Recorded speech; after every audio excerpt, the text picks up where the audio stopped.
With this law, the American people won and the special interests lost. L'IRA, c'est l'Inflation Reduction Act, un texte de lutte contre l'inflation qui a été voté aux États-Unis l'année dernière et qui est entré en vigueur le 1er janvier aux États-Unis.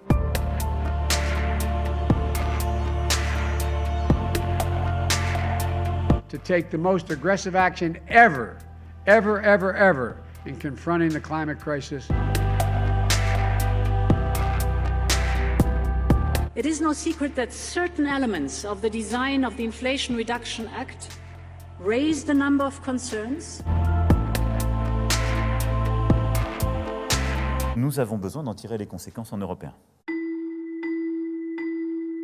Concrètement, il prévoit 370 milliards de dollars de subventions aux industries vertes sur le sol américain. Cela représente une bonne et une mauvaise nouvelle. La bonne nouvelle, c'est que les États-Unis font enfin leur transition climatique. Ils vont subventionner des investissements sur les technologies propres, les technologies vertes, avec par exemple des énormes crédits d'impôt pour les particuliers qui achètent une voiture électrique. La mauvaise nouvelle, c'est qu'il y a une condition à toutes ces subventions et ces crédits d'impôt, c'est que ça soit produit sur le sol américain, fabriqué aux États-Unis. Et donc, ça risque de créer une distorsion de concurrence avec les autres pays du monde qui s'inquiètent sur ce que ça veut dire pour leurs propres entreprises, parce que leurs propres entreprises peuvent se dire « Tiens, si je vais aux États-Unis pour fabriquer mes produits, j'aurai des subventions plus intéressantes. » Donc, il y a une crainte que les États-Unis attirent plein d'investissements qui étaient censés se faire ailleurs et notamment en Europe.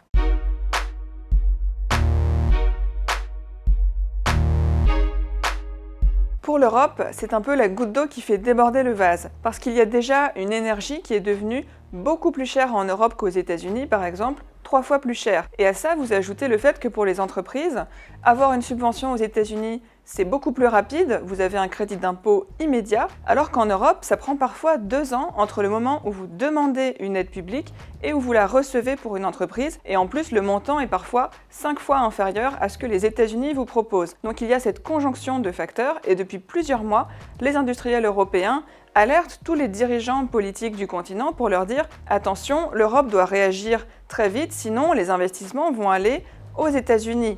À court terme, ça veut dire que vous avez des investissements innovants et très importants qui risquent de ne pas se faire en Europe. Et puis, à moyen long terme, c'est un enjeu de souveraineté, même si l'Europe fait aussi sa transition verte, avec notamment toute une politique de taxation du carbone, il faut que l'Europe garde sur son sol des innovations et des technologies propres pour rester souveraine en la matière.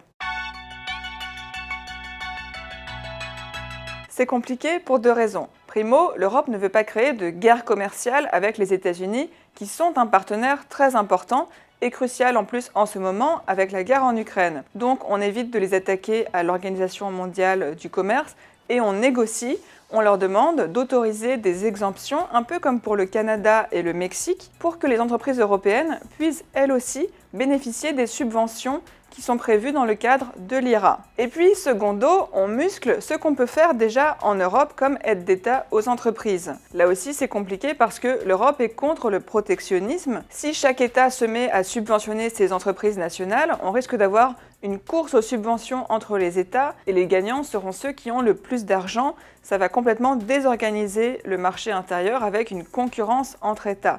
Ce n'est pas ce que l'on souhaite. Donc ce que cherche à faire l'Europe, c'est assouplir le cadre des aides d'État européennes pour qu'on puisse accorder des aides aux entreprises innovantes et aux technologies propres plus rapidement et de manière plus simple. La Commission propose aussi des mécanismes de crédit d'impôt très rapides et efficaces comme aux États-Unis et un mécanisme d'alignement qui permettra d'accorder une subvention à une entreprise en Europe si cette entreprise dit qu'elle a une subvention plus importante ailleurs. Tout cela sera fait avec des fonds européens existants, c'est-à-dire que pour le moment, il n'y a pas eu d'accord entre les États membres pour qu'il y ait de nouveaux fonds mis à disposition pour ce projet. Mais ça reste en discussion et cet été, les États européens vont discuter d'un fonds souverain qui permettra d'investir de l'argent nouveau dans des secteurs clés où on manque aujourd'hui d'argent public pour prendre le virage de la transition verte.